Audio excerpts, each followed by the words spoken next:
தலத்தில் புகழ் பாடைக்க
என்னுடைய விளக்கம் நன்றாக புரிந்ததா?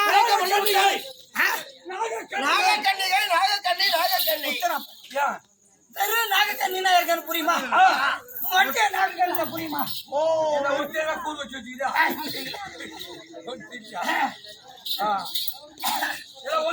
நாகக்கண்ணிகை நாகக்கண்ணி உள்ளூடா நாகக்கண்ணிகை நான் எங்க பிறந்தேன்? எனக்கு தந்தை யார்? ஆதிசேஷனுக்கு நாககுலத்தை ஆண்டு வரக்கூடிய தராதல பாதாளம் என்று சொல்லக்கூடிய அங்க நாகலோகமும் உண்டு.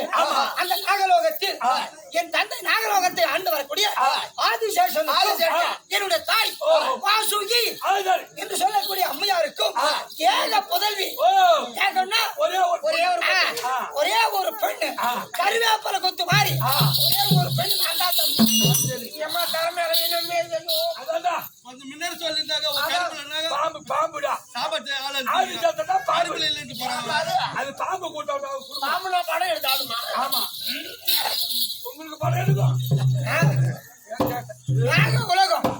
நாக உலகத்தில் ஒரு பாம்பு கூட்டுதான்.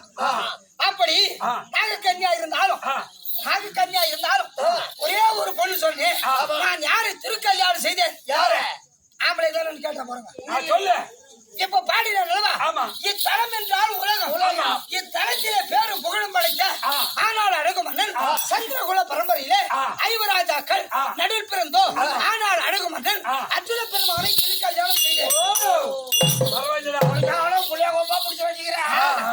எங்க கல்யாணம் எப்படி தெரியுமா? எங்க வீட்டுக்காரர் ஈர்த்து போயிட்டு தம்பி ஈர்த்து போய் ஆமா ஒரு வீட்டுக்காரியா அவர் சூத்தி தேவையில்ல கல்யாணம் கீழே போட்டா ஈர்த்து போனாங்க சூத்தி தேடும். அங்க ஏன் போற முருக்கம்பாடி ஆறு முகம் அக்கா லலிதாவ உங்க ஒரு பரிகாரி இழுத்துட்டு போறாங்க. இல்ல சைக்கிள் உட்கார வச்சு போயிருப்பான், வண்டியில உட்கார போயிருப்பான், இல்ல பஸ்ல இருந்து போயிருப்பான் மாட்டோம் முறை. அப்படி அவர் திருக்கல்யாணம் செய்து அந்த துரியோதனாளிகள் இருக்காங்க ஐவராஜாக்களை சூதுமகளை ஆடி எங்க அக்கா இருக்காங்க திரௌபதி அக்கா 60ஆம் படி ஜெயக்குந்தி மடையில் சிராபரணம் செய்தான். ஆமா அதற்கு பிறகு அந்த அம்மா மேடை வெட்டி கீழே இறங்கி வந்து மறுசூது ஆடி ஐவராஜாக்கள் அடிமத்தனத்திலிருந்து விட்டு அப்பதான் கரை நியமித்தார். ஐவராஜாக்களே உங்களுக்கு சேர வேண்டிய பாகத்தை நீங்கள் பெற வேண்டும். 12 ஆண்டு வனவாசம் ஓராண்டு அஜாதவாசம் கிடைத்தார். உங்களை சேர வேண்டிய பாகத்தை தருவே அப்படின்னு கரை நியமித்தார். அதை சிறுமர் கொண்ட ஐவராஜாக்களும் அக்கா திரௌபதி அக்காவும் என் வீட்டுக்காரர்களும் காட்டுக்கு சென்று 8 வருஷமா போச்சு. ஐயோ காட்டுல ஆமா ஓஹோ அப்போ என்னுடைய 16 நாளும் எங்களுக்கு திருக்கல்யாணம் நடந்து நாகலோகத்திலே அவரு நானும் சரித்த சல்லாபமாக இருந்து அழகான ஆண் பிள்ளை பயன்படுத்தி மாறி இருப்பான்.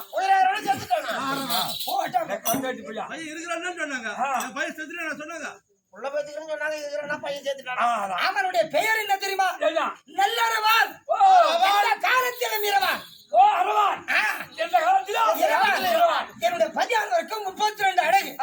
என் மகன் அரவபால் இருக்காரு, 33 அழகு படித்தவன். ஒரு அழகு பிச்சம். எதிர்வாமம் உள்ள புண்ணியவான் என்னுடைய பிள்ளை. எந்த காலத்தில் அவனுக்கு இருப்பு என்பதே கிடையாது. புரியுதா? அப்படிப்பட்ட பிள்ளை மாட்டான். இறப்பு கிடையாது. பரவாயில்ல. அப்படி இருந்தால் இப்பதான் என் பிள்ளை பள்ளிக்கூடத்துக்கு போய் வந்தான். சனி ஞாயிறு 2 நாள் லீவ். எங்க என்ன விளையாட போறானோ இன்னொன்னு தெரியல. வரு கூப்பிட்டு அப்ப காலையில இருந்து நான் பையன் வரல. இல்லப்பா கூட வந்தாரா? வரல. உங்க கூட என் கூட வரல. கூட்டு கூப்பிட்டு தேடி வரேன். தேடி வர போறோம். எங்க போய்க்கிறாங்க? அதான். பையா டேய். டேய் அரவா. பையா. அதுல எக்கச்சக்கமான வார்த்தை. சின்ன பசங்க பேசிக்கணும். பேசிக்கணும்.